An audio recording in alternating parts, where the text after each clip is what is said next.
Hello everyone, Napa extra সিরিজের নতুন আরেকটি ভিডিওতে আপনাকে স্বাগতম। আমরা অনেকেই আছি মনে করি যে কুটকে যত রিউজেবল বানাবো তত বেশি মেনটেনেবল হবে এবং খুব সহজে ইজিলি ব্যবহার করার উপযোগী হবে। কতটা সত্য, কিন্তু আমরা অনেকেই আছি এই রিউজেবল বানাইতে গিয়ে ওভার ইঞ্জিনিয়ারিং করে ফেলি, যার কারণে দেখা যায় যে অনেক সময় কুডে অনেক কমপ্লেক্সিটি ক্রিয়েট হয়ে যায়। সো আজকের এই ভিডিওতে আমরা এটা নিয়ে আলোচনা করব এবং কয়েকটা রিয়েল এক্সাম্পল দেখব যে আসলে কিভাবে আমরা ওভার ইঞ্জিনিয়ারিংটা কুডে করার ফলে কমপ্লেক্সিটি তৈরি হয় এবং এই ওভার ইঞ্জিনিয়ারিংটা কিভাবে রোধ করা যায়, আর হচ্ছে যে আমরা কোন সময় কোন কোডকে রিউজেবল বানাইতে পারি, পারফেক্ট সলিউশনটা কি, এই বিষয় নিয়ে বিস্তারিত আজকের ভিডিওতে আমরা আলোচনা করব। তাহলে চলুন ভিডিওটা শুরু করা যাক। আচ্ছা, রিউজেবল কম্পোনেন্ট মানে কি? রিউজেবল কম্পোনেন্ট হচ্ছে এমন একটা কম্পোনেন্ট যেটা একই কাজের জন্য বারবার নতুন করে লিখতে হয় না। আমরা একটা জায়গায় কম্পোনেন্টটা তৈরি করে বিভিন্ন জায়গা থেকে রিইউজ করতে পারি, একই স্ট্রাকচার, বিহেভিয়র এবং ইউআই প্যাটার্ন ঠিক রেখে। এতে করে আমাদের অনেক সময় বাঁচে এবং পরবর্তীতে কোড রিফ্যাক্টরিং অনেক ইজি হয়ে যায়। তাহলে চলেন আমরা একটা উদাহরণ দেখে আসি। আপনি যদি কোডে একটু খেয়াল করেন তাহলে দেখতে পারবেন যে এখানে একটা কম্পোনেন্ট ক্রিয়েট করা হয়েছে কম্পোনেন্ট র্যাপার নামে, এবং এই কম্পোনেন্ট একটা চিলড্রেন রিসিভ করতেছে।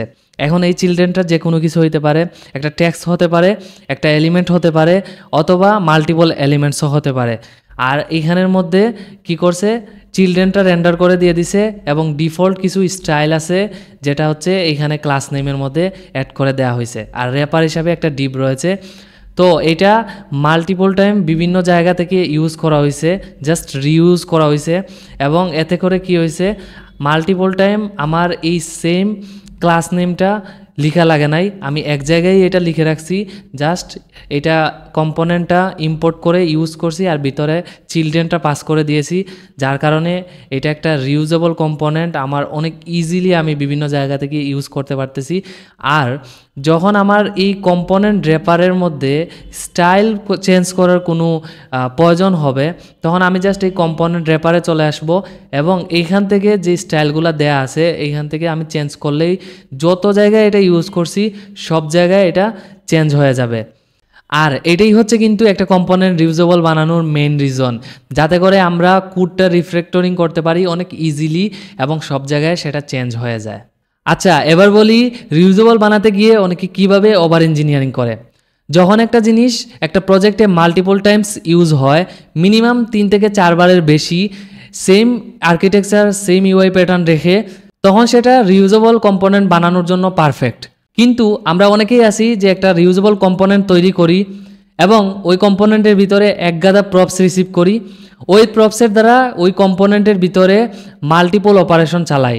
যেমন ধরেন বিভিন্ন কন্ডিশনের মাধ্যমে বিভিন্ন কিছু রেন্ডার করি এবং ভিতরে অনেক ক্যালকুলেশনও অনেক সময় চালাই দেয়।